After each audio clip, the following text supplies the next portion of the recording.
रोज रोज तेच वरण आणि तीच भाजी खाऊन कंटाळा येत असेल ना, तर बनवा ही रेसिपी. आज ही रेसिपी एक वेगळीच आहे. बनवायला अतिशय सोपी, पटकन बनते आणि अतिशय स्वादिष्ट लागते.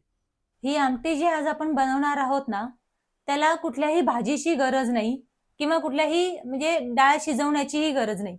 एकदम वेगळ्या पद्धतीची आमटी आहे आणि खायला अतिशय रुचकर लागते. कशी बनवायची ते दाखवते. कढईमध्ये तेल घ्यायचं, साधारण 3 ते 4 मोठे चमचे तेल घ्यायचं.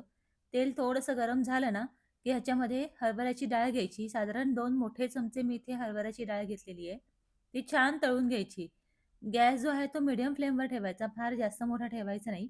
आणि तळून घेतली डाळ, की मग ती एका वाटीमध्ये काढून घ्यायची. डाळ तळून झाली ना, की मग ह्याच्यामध्येच 2 मोठे चमचे शेंगदाणे घ्यायचे. ते सुद्धा छान असे व्यवस्थित तळून घ्यायचे. वेळ लागतो शेंगदाणे तळायला. थोडासा 1-2 मिनिटं तरी कॉन्स्टंट तळायला पाहिजेत, म्हणजे ते व्यवस्थित असे खरपूस तळले जातात. त्या व्यवस्थित हे शेंगदाणे सुद्धा तळून घ्यायचे. ते सुद्धा बाजूला काढून घ्यायचे एका वाटीमध्ये.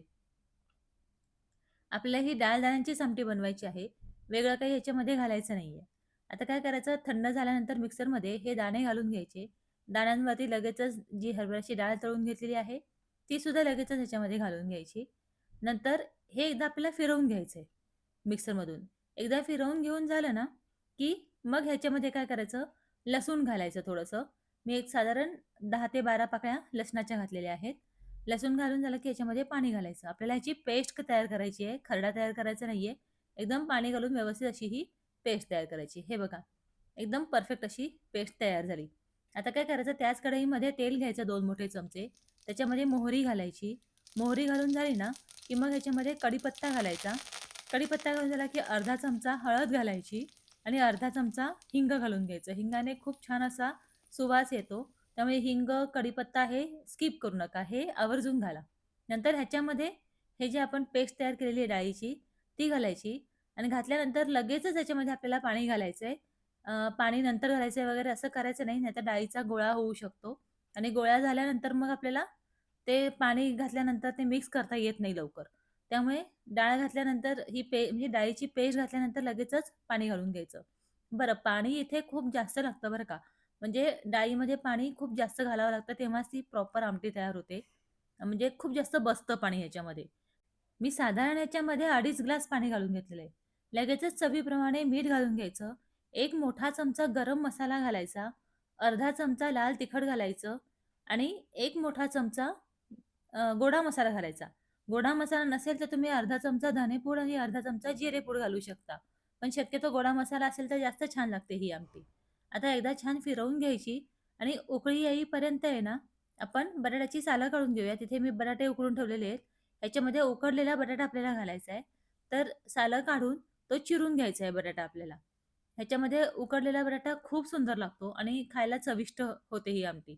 त्यामुळे ह्याच्यामध्ये आवर्जून उकडलेला बटाटा घालायचा आहे आपल्याला. तर ह्याच्या फोडी करून घ्यायच्यात आपल्याला. नवीन बटाटा असल्यामुळे काय होते, हे चिकटतोय. पण हा कसा असतो, गोड नसतो. नाहीतर पावसाळ्यात साधारण गोड बटाटा मिळतो. पण हा गोड बटाटा नाहीये, त्यामुळे नवीन आहे आणि थोडासा चिटकतोय. तर हे फोडी वेगळ्या करून घ्यायच्या आणि ह्या फोडी ज्या आहेत बटाट्याच्या, इथे बघा उकळी खूप छान आलेली आहे आमटीला. ह्याच्यामध्ये ह्या बटाट्याच्या फोडी घालून घ्यायच्या आणि पुन्हा एकदा छान अशी उकळी येऊ द्यायची. बनवायला अतिशय सोपी आहे ही आमटी. एकदा नक्की तयार करून बघा. खूप चविष्ट लागते. तुम्हाला इथे आठवण करून देते, तुम्हाला माझ्या रेसिपीज आवडत असतील, तर चॅनलला लाईक, शेअर आणि फॉलो करायला विसरू नका. मी अशाच छान-छान पौष्टिक रेसिपीज आणि सोप्या रेसिपीज माझ्या चॅनलवरती अपलोड करत असते. इथे अगदी शेवटी ह्याच्यावरती कोथिंबीर घालायची, आमटी तयार होते.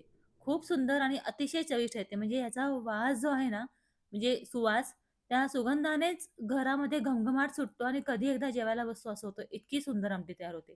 एकदा नक्की करून बघा. रेसिपी आवडली असेल तर एक कमेंट नक्की करा. अशी गरम-गरम आमटी तुम्ही पोळी, भाकरी, अगदी भाताबरोबरही खाऊ शकता. खूप सुंदर होते. एकदा नक्की बनवून बघा.